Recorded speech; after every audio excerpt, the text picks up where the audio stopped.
If I can have your attention, right. please. We hope y'all have had some time to share some ideas. We're going to come around with that microphone. If I can have your So if attention, you'll please. nominate one person from your table to share an idea, synthesize yep, what y'all discussed about this most recent topic. I love the fact that at the end of the day, there's this much discussion, this much energy at the tables. This is really great. I'll do it. I'll do it for our table. You want to do it? I'll do it for our table. Okay, here we go. James is going to start us. Here we go. Okay, so I was super lucky to be able to sit with Maria and Zaida, and they were talking a little bit. We had two questions to answer, right?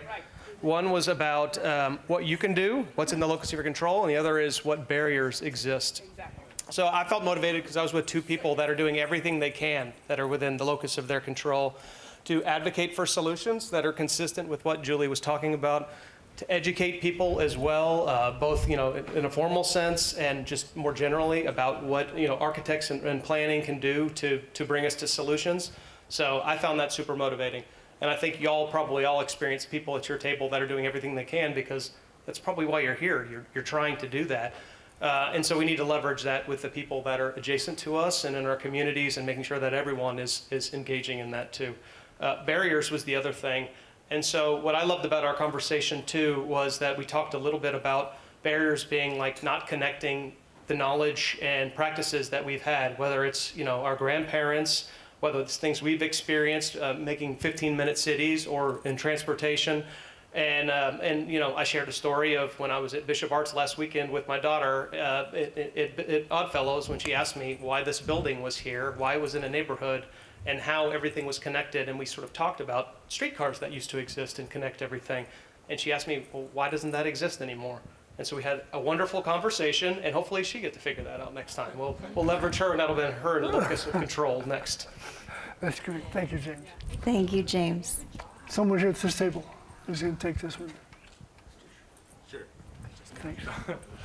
Hi, everybody. I'm Chris Corpus again. We failed Julie's task, and we're reflecting on on the session and forgot to focus on the two questions. But we were reflecting on the 15-minute city as well, and thinking about the neighborhoods that we found the most value in the different places of the country that we've lived in, and what pieces are missing in some of the areas that we live in now that could help add to that. And so transportation was a big key of access to people being able to move around and get to the resources that they need.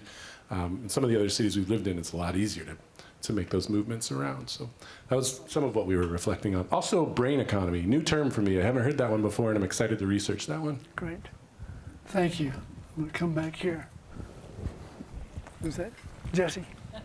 Thanks for being here. Yeah, so Jonathan showed up having just come from a conversation about data centers. So we had a conversation that was comparing the costs and efforts of doing sustainable data centers and making data and cloud computing available in a more equitable way to the costs and efforts of making transportation more accessible and equitable, and how both of them require, yes, a new vision, but also a willingness to spread those costs. Thank you, Jesse. Ian. Howdy, Ian Siemens again. Our table talked a little bit about how you can even have a 15-minute city where you can theoretically walk between different locations, but as long as that infrastructure is hostile to you, like a 4.5-foot wide sidewalk with no shade, that still makes it pretty inaccessible. Additionally, we talked about what is within our power is education, especially of decision makers, because those transportation officials, those city council members often are not in these places, are not in these situations. They're not the ones walking to the bus. So doing things like walk audits with them, of encouraging our officials, our council members, our decision makers to be out in their neighborhoods, experiencing them on the ground, not in a bubble, and how that can be an extremely powerful experience to have. Thank you. Amen. Howdy, y'all. So we were really focused on systemic change overall. And one of the big questions that we had when the presentation was happening was Julie's bringing up these really great points. We really like this mindset. This is kind of the direction I feel like a lot of people in this room want to go to. But in reality, in practice, and we talk about DART, that's very much a direction that we are not going towards. So how do we kind of reconcile that? And a big thing that Julie was pushing was like advocacy. I think that's one of the underlying things here. The squeakiest wheel gets greased, or whatever that term is. And so it's about, showing up, being consistent with the messaging, educating the people that are in power, and not letting them forget that element. So education, that's a big one. Over here. Who's saying the mic? Okay, Jeff. All right, I'll try to summarize what we were talking about. I think if I had to put a fine point on it, I would say conversations and like building connections is kind of where we landed. We talked about how we have we want to promote more natural landscapes in our communities, but there's a lack of understanding of what they really look like and the benefit they provide. So how do we educate our neighbors? Building partnerships and bridging sectors so we can all build a community that has the goal of improving our built and our natural environment, and just being aware of the language that we use and how we communicate. Sum it up, okay? Beautiful. Thank you.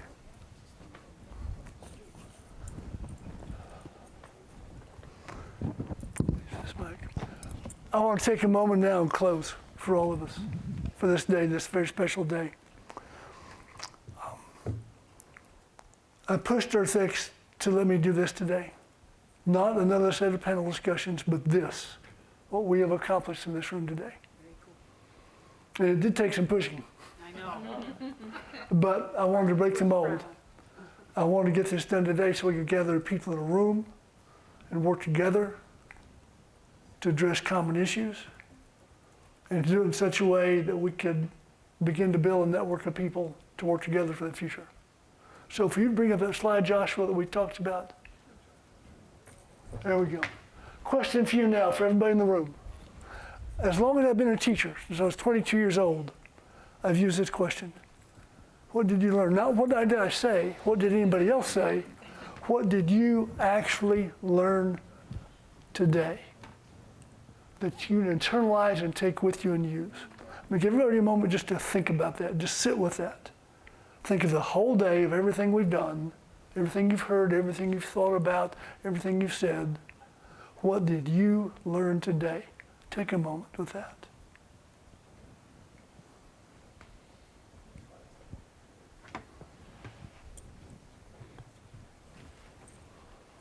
On a daily basis, that's a profound thing to do.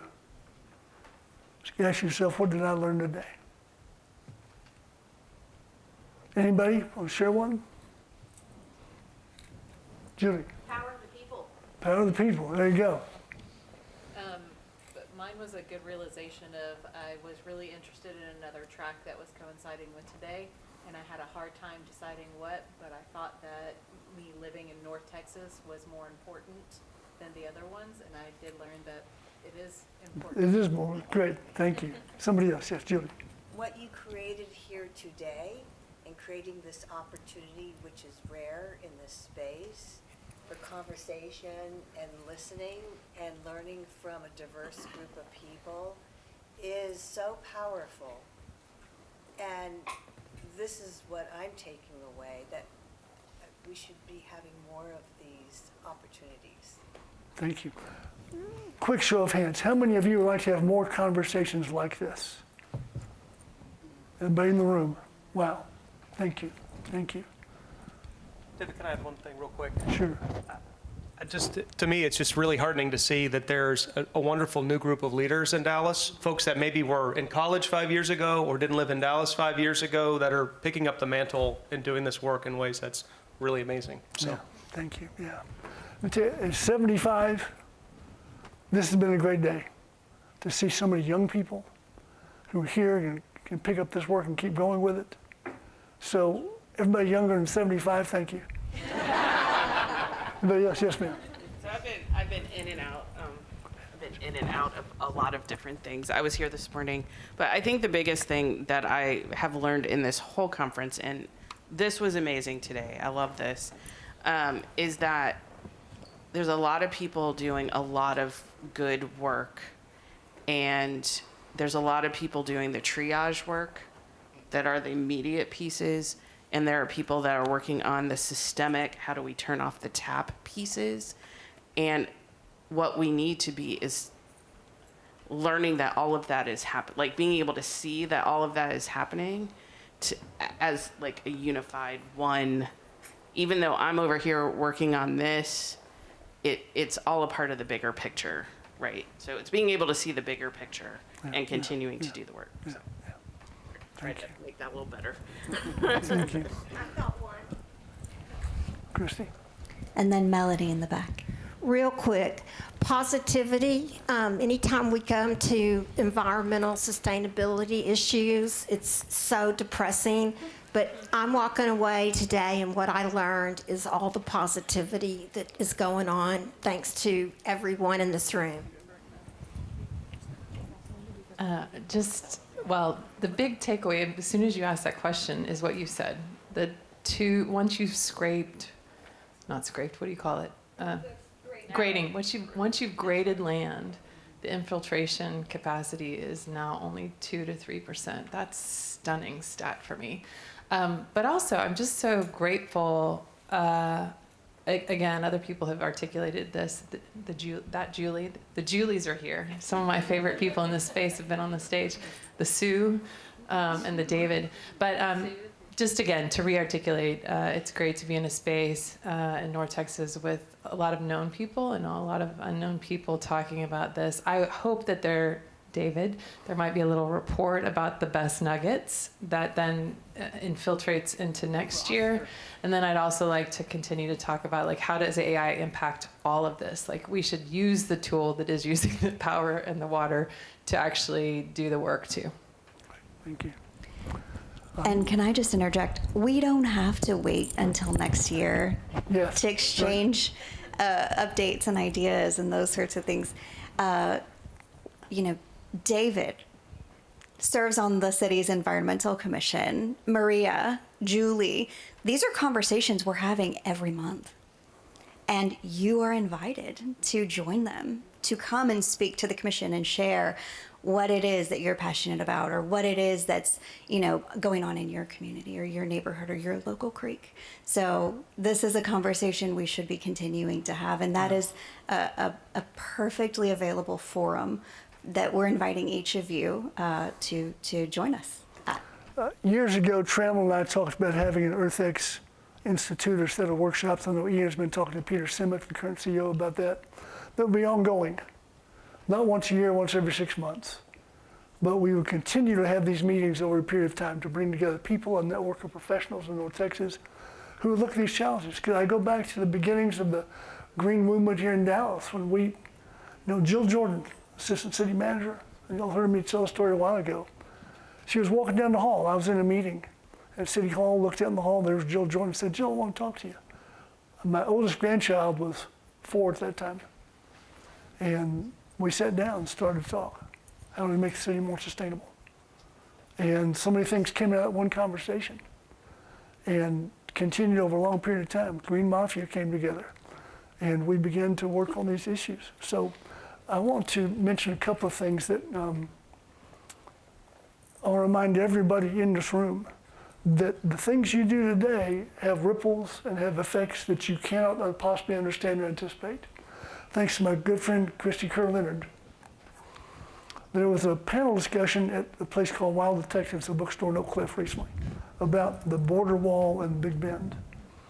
And a few years ago, I wrote a book called The River Always Wins, about the power of water. It's become a river trilogy. The River of Goodness followed that, and now I've just finished The River of Blessings, which will be out in September. I thought I was writing a book about just rivers and water, and I found out later it's helped people deal with cancer and depression and all kinds of things. But Christy told me that of the 4 panelists last week at that discussion, 3 of them quoted my book 6 years after it came out. And the quote was, "Water always wins." Yeah. So we do things and never can anticipate the outcome. But if we continue to do those good things, I think we can know that good things will happen. I want to move now to Hit the next slide, please. 3 words. Will. The will to begin. To set out. To understand that this is a long process, but it's a step-by-step process. Along the way, you meet great people, like James. I didn't know James McGuire until we started this work. Didn't know Zaida until we started this work. So the will to begin, to have that literally, the desire, the determination, the fortitude to say, we're going to do this. The will to begin. The next one, please.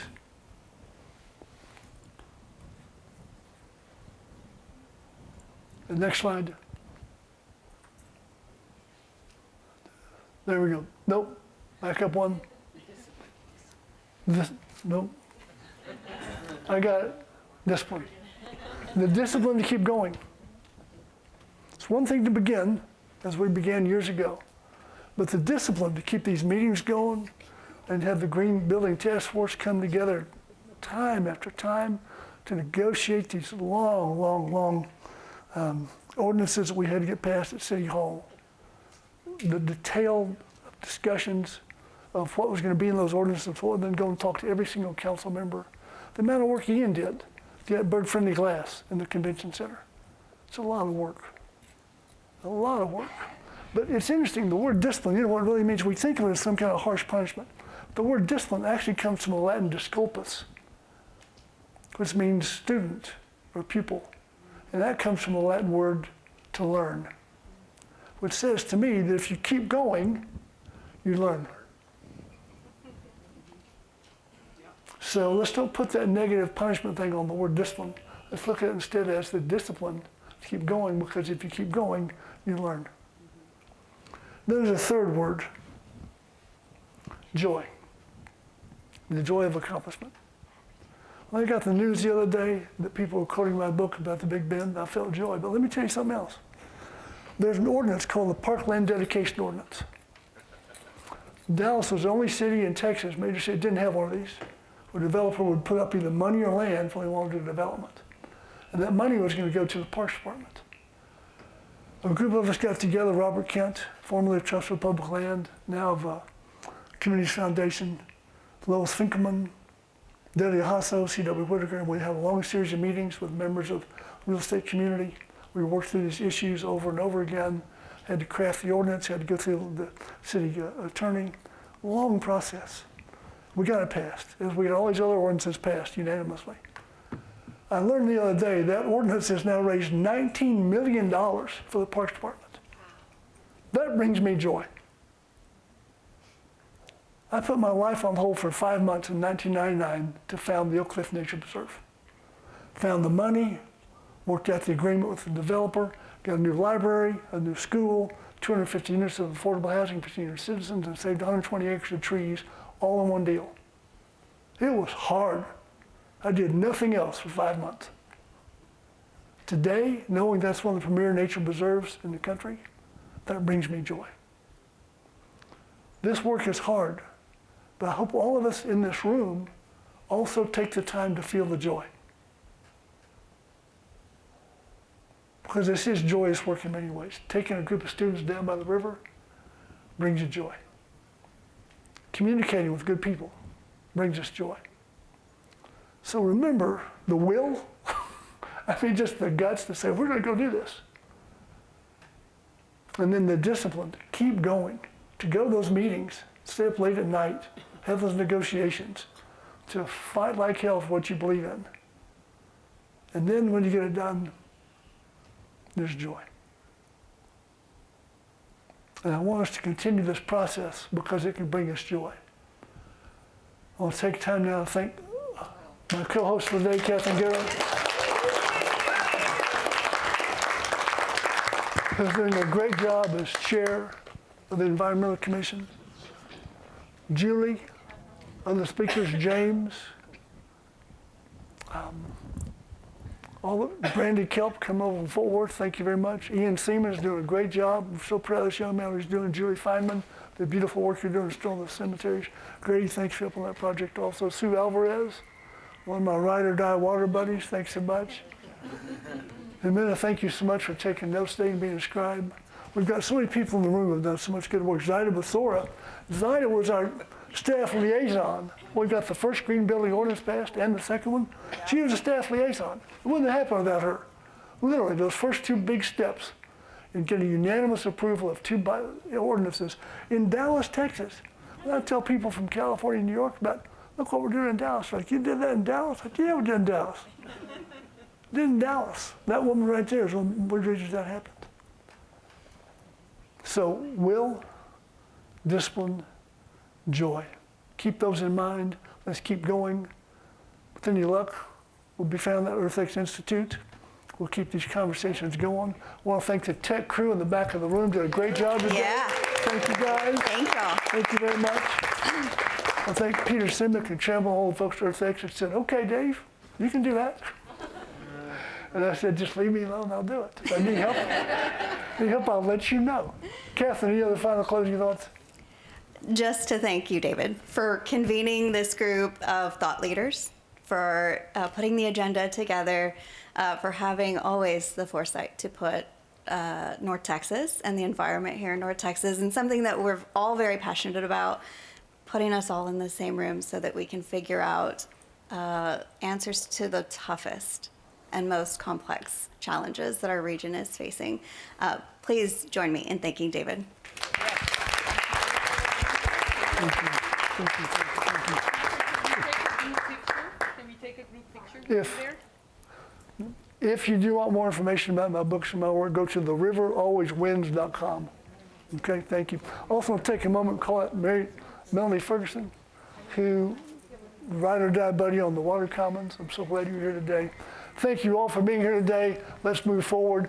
Will, discipline, joy. Thank you. Thanks, y'all.